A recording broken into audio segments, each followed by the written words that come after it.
Roberto Maciel Flores, técnico, investigador universitario en este tema, nos está explicando qué es un atlas de riesgo, pero pregunto, ¿el atlas de riesgo es un mero documento? ¿Son análisis científicos? ¿O qué propone un atlas de riesgo, Roberto? Mira, a partir de precisamente este 22 de abril se creó el Centro Nacional de Prevención de Desastres. Y el Centro Nacional de Prevención de Desastres se puso a trabajar para hacer manuales de cómo hacer atlas de riesgos. Entonces la metodología ya está. ¿Y qué es lo que dice? Bueno, debe ser un estudio realizado en forma multidisciplinaria porque nadie tiene la capacidad de analizar todo, ¿no? Entonces analiza qué tipo de problemas geológicos hay, como volcanismos, deslizamientos, etcétera. Problemas hidrometeorológicos, hasta ciclones, huracanes, dependiendo de la localidad en que uno esté. Fenómenos generados por la industria como transportación, generación, almacenamiento o eliminación de sustancias peligrosas. Problemas sanitario-ecológicos, que hay un montón. Y problemas socioorganizativos. Después de todo esto dice, bueno, ante todos esos problemas, ¿cuál es la respuesta que puede dar el gobierno para auxiliar a toda la gente? Y ahí es la parte álgida. Por ejemplo, hicimos un atlas de riesgos en Bahía de Banderas y existían, creo que 13 médicos para todo el ayuntamiento, lo cual, considerando la capacidad turística, pues es nada. La parte de infraestructura, cada quien construía como quería. Y la parte más álgida es que existen una serie de normas, como por ejemplo, debe haber en los centros de trabajo un brigadista por cada 10 gentes. Y debe estar capacitado ese brigadista, y debe haber simulacros cada 2 veces por año. Y de repente uno analiza esa situación y en la mayor parte de las empresas no ocurre esto. Entonces, la parte no es únicamente ver cuáles son las probabilidades de que ocurra un evento desastroso, sino cómo lo vamos a enfrentar.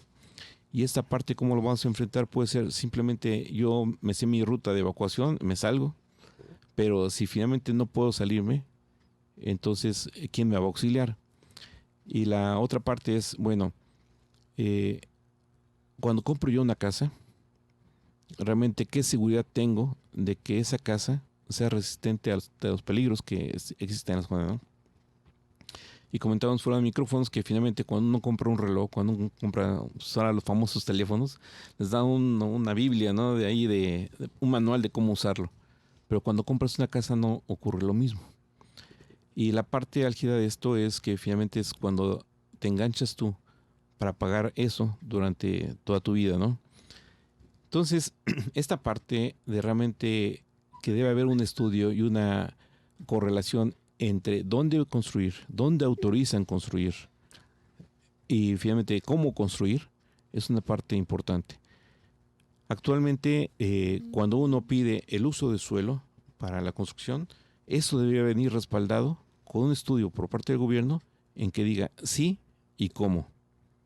Porque no en toda la parte de Oaxaca, simplemente aquí, debe de existir la misma mecánica. Unos están sobre roca, otros no están sobre roca, etcétera. Entonces debe haber una serie de condicionantes. Pero hay estudios sobre eso, A ese sobre la detalle consistencia del suelo. No. Cada quien va presentando los estudios, ¿sí? Y en teoría cada quien va haciendo sus propuestas geotécnicas. Pero eso es lo que debería haberse ya sistematizado. Se debería haber integrado. ¿Cuántos años tiene Guadalajara? ¿Y cuánta información ha generado? Esa información ya debe estar sistematizada. Y entonces la autoridad debería de conocer. ¿Por parte de quién? Pues por parte de del gobierno, ¿no? Uno paga cuando va a solicitar el uso de suelo y entonces uno debe de esperar la contraparte, es decir, la prestación por ese pago que uno hace, ¿no? No nada más soltar el dinero. Importante. A ver, Luis Casas, tú eres urbanista, tú eres arquitecto, tú Sí. conoces la ciudad. ¿Estamos preparados, a tu juicio, desde tu ángulo, para enfrentar emergencias? De ninguna manera, Marcos. Según yo, estamos viviendo en una zona vulnerable de todos los aspectos. No tenemos las avenidas, no tenemos las calles, no tenemos las guías, no tenemos la capacitación, no tenemos los materiales y bueno, eso fue un momento que nos sacudió a todos, pero algo más grande va a haber un caos terrible por las condiciones en que nos encontramos. ¿Sí?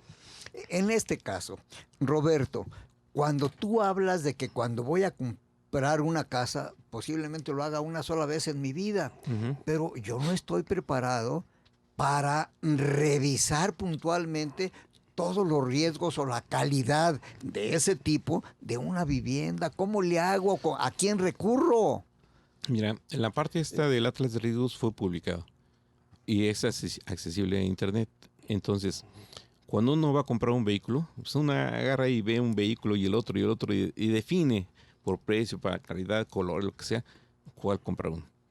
La parte es que cuando uno compra una casa, debería uno de consultar ese Atlas de Riesgos y ver los problemas que existen antes de meterse. Porque te voy a citar, hay algunos urbanistas que sencillamente un arroyo que existía en la zona, lo nivelaron y construyeron sobre él. Y entonces sí, evidentemente en la próxima avenida extraordinaria, esa agua va a reconocer ese arroyo y va a afectar a las viviendas. Y así, hay N cosas que finalmente los urbanistas han hecho, ¿no? Entonces, en ese sentido, es necesario también que la población tome sus providencias, ¿no? De que se capacite.